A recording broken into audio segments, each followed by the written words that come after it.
think all of you know I'm not a fan of government shutdowns. I've seen a few of them over the years. They never have produced a policy change, and they've always been a loser for Republicans politically. On another issue, I'm looking forward to seeing President Zelensky on Thursday.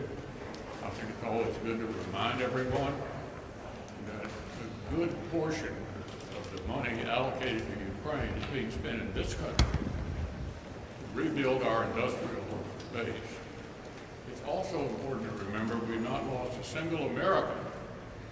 And so these people in Ukraine who are fighting for their independence are taking on one of the two big adversaries we have, Russia and China.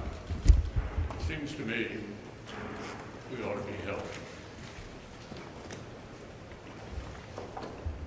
The Biden border crisis is the worst in American history. So bad that even the mayor of New York is now saying that it would destroy New York. And New York is finding out that every state with the policies that we have in place right now ends up being a border state. And in fact, just over the weekend there were 20,000 encounters with people trying to come across the border illegally. And I don't think the August numbers are out just yet. They're supposed to be out by now. I don't think they are, but we expect that to be the highest number in the month of August of this entire year, which is a record. So clearly, this administration and cities like New York and Chicago, which are sanctuary cities, are learning what it's like and what border communities have been dealing with for a really long time. This is a 50-state issue. It's not a one-state issue. And it is clearly preventable. The Biden administration canceled the wall, eliminated all the common sense border policies that were working very effectively before they came to office. And the consequence is an open border where literally millions of people now, over 6 million people, have been encountered trying to come across the border illegally, not to mention another 1.5 million or so gotaways. This is a preventable crisis, one that the Biden administration has chosen by their policies not to do anything about, and the American people in the cities in this country, large and small, are now having to deal with the consequences. Joe Biden has surrendered our southern border. To criminals, to gang members, to drug dealers. This past month, we're looking at close to 250,000 individuals, illegal immigrants, coming across the border. And what happens? They vanish. The cartels that are running this, it's $1 billion sophisticated criminal enterprise, which is flooding our border with illegal immigrants and drugs. And from a criminal standpoint, they're coming from all around the world, from China, from Africa, from the Middle East. Border towns used to be Arizona and in Texas.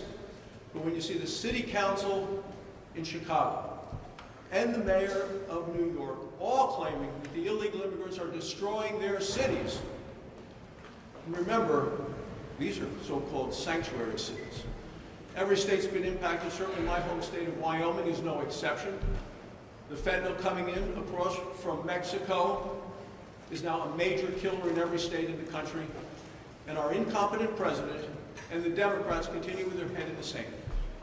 And now what do they want to do? They want to defund ICE, Immigration Custom Enforcement. They want to use the money to set up a welcome wagon of housing and benefits for illegal immigrants. The Republicans have the right idea to deal with the border. It's called Secure the Border Act of 2023. It involves technology, manpower, and a physical barrier to prevent illegal immigration. That's the way to provide security and safety to our communities and actually secure the border.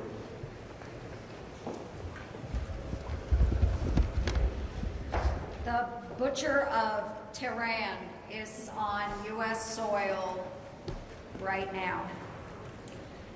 Despite being sanctioned, Iran's president flew into New York City with a Biden-approved visa. Now he's at the UN peddling his propaganda. all of us can remember 9/11. It was the day that our nation suffered our greatest terrorist attack on our soil. And yet on this 9/11, President Biden took $6 billion, put that $6 billion into the hands of the world's #1 state sponsor of terrorism. Biden is putting more Americans at risk by greenlighting Iran's violent activities and increasing its nuclear capabilities. This is a direct result of Biden's failed appeasement strategy. And I'm going to call Biden's bluff on this, folks. The world knows that Iran has already called Biden's bluff on this. His administration has to stop the pursuit of this flawed Iranian nuclear deal. The West Virginia National Guard, at the request of the governor, joined in with the Texas National Guard at Operation Lone Star along the border along Eagle Pass. Our Guard members that went volunteered to go. And after talking with them just last week, I did talk with them. Over the course of 40 days, they encountered 10,000 illegal immigrants coming across. This is not at the ports of entry. This is aside from the ports of entry. To which one of the Guard members, young man, said the whole experience was shocking at what he saw. He saw children that were dehydrated, young babies that were not in good health conditions, crossing with their families being used as ways to get in. We also, one of the Guard members from West Virginia was a medical professional.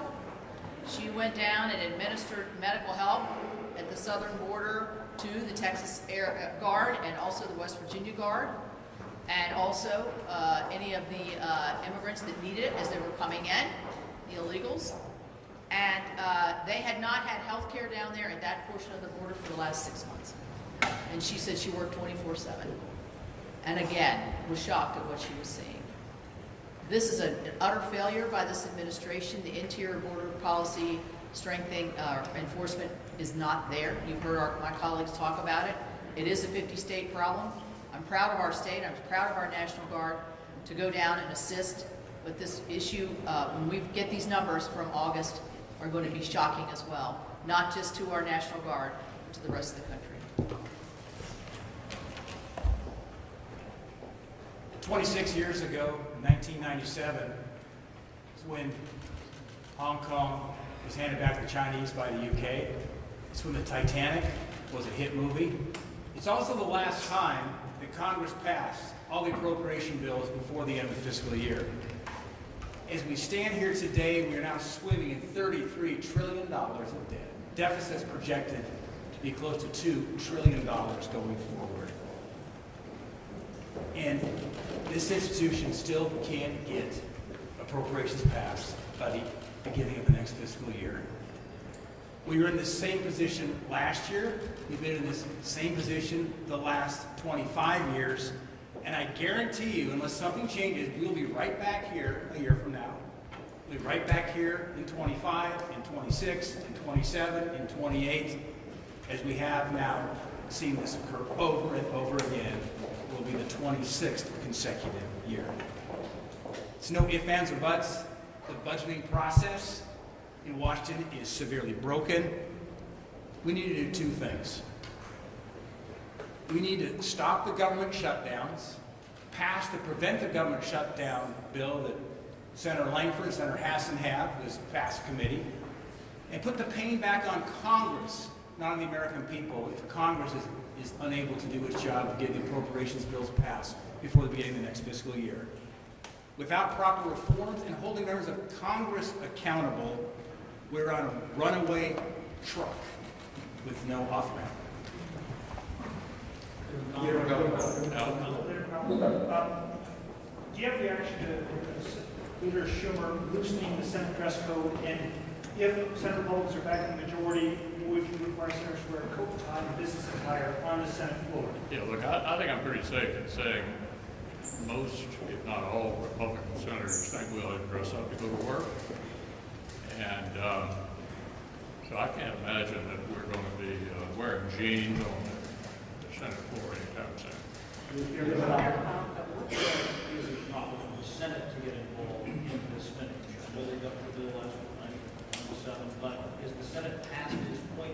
Did the Senate lose time deferring so long to the House because it takes longer to process things over here? And is that going to cause a shutdown? There's so many variables in your question, Chad, that I can't predict in advance how this is going to unfold.